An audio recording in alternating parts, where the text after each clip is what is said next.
Hello guys, আসসালামু আলাইকুম। দেখেন এটা কি আমার খামারের মুরগির ডিম, একদম দেশি মুরগির ডিম। দেখেন এই যে এটা আমি নিজ হাতে তৈরি করছি। এই ডিমগুলো বসাচ্ছি।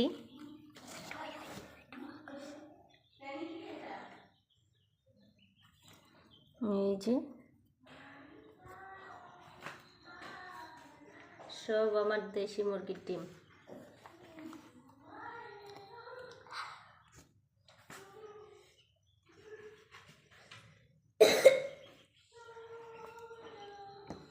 এই যে দেখেন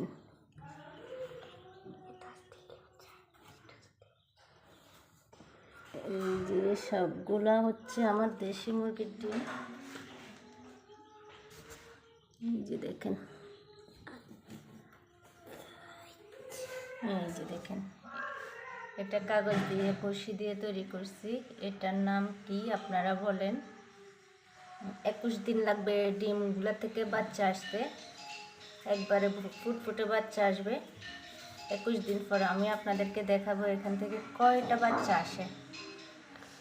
দেখেন আমার দেশি মুরগির ডিম সম্পূর্ণই দেশি।